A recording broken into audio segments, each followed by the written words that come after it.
obviously you are raised 100% by entrepreneurs. I mean, like you have no 9 to 5ers whatsoever. So that Hmm. kind of brings me to my next question is like, with that type of upbringing and that type of background, like how do you currently manage like your work life with your family life if essentially you were raised by wolves, right? Um, so the nice thing is because I work from home. So my wife has a 9 to 5 job, although I'm working diligently to get her something better now that I have connections in Mm. this wider world. Because she'd be a phenomenal executive assistant. Um, but we've had this dynamic for a while that she's got the regular job with the benefits, and I'm throwing the Hail Marys. Mm. And like at this point, I look like a pretty good bet. 3 years ago, I did not look like the good bet. There were definitely periods of time where one might look at that and be like, "So you're gonna get a real job at some point?" And in fact, I kept thinking I was settling for a real job. When I moved to this area, I had this like consulting business idea. It was a half baked kind of thing. So, okay, I got a real job. I got a job at a car dealership. Like that's a real job, W-2 benefits, but it's commission based. So it didn't actually pay really well. So I went to a different car dealership, and that didn't pay really well either. So I went to a series of jobs, but they were all like commission based jobs, and because apparently I can't even find corporate jobs. Mm. And the part of the realization was realizing I'm not meant for that 9 to 5 stable corporate job. And when I was looking for it, I failed to find it. Mm. And the more I went my way, because one of the things that the pandemic did for me was it broke me loose of trying to have a job. The last thing I had before the pandemic, I was publishing a community magazine. It was 1099, which meant it was straight commission, but it was someone else's model. I was following their system, and it was stable-ish, lower than I needed to make, but stable-ish. And when that went away, because 75% of my sales came from in-person networking, Mm.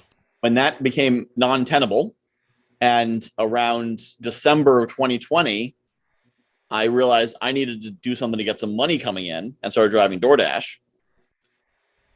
At that point, I realized like I'm full into entrepreneur. I'm doing my thing now. Now, my thing may mean DoorDash and Uber to pay the bills for 10 years while I figure out where my business monetization comes from. Thank God it was 10 months, not 10 years. But I was ready for that. I said, if I make my living driving Uber 3 days a week, which is what I needed, and the rest of the time I'm giving away coaching and helping people out and helping them find jobs, make their lives better, I'm okay with that. That's an okay life. I can, I'm okay with that. Now, if it went long term, I'd need to shift my schedule and not work 7 days a week. But I kind of got comfortable with, I'm going to stop trying to get a job. I'm going to stop trying to go the safe path because the safe path is not safe for me. Mm. Every time I tried to go the safe path, a rock fell on my head.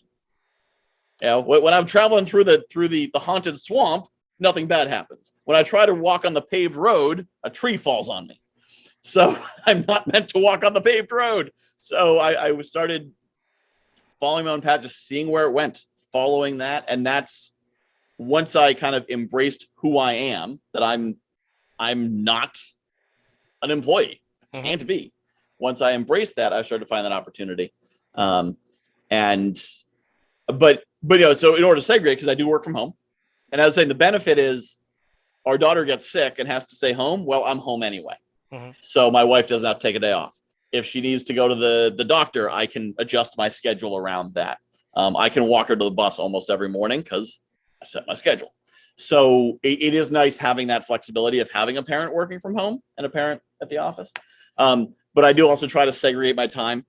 I try to stop working at a certain time. I try to balance it, block out time intentionally to spend with family, um, and it's I control my schedule to a degree. Mhm. But I need to be intentional about it, and because the way my schedule fills up, I need to be intentional in advance. I need to plan ahead. This is when I'm going to do this. This is when I'm going to do that to make sure that I could easily schedule into the evenings, easily schedule in the weekends. It could just become this octopus that spreads over everything. But I'm cognizant of making sure I have time and finding a little time. Like we finally put TV curfew on our daughter, so she can't watch TV in the morning. And so now in the morning, instead of her sitting there watching YouTube like a zombie every morning, she gets up, we talk, we have breakfast together. I juice in the morning. She's learned how to use the juicer because she's 7. She loves helping.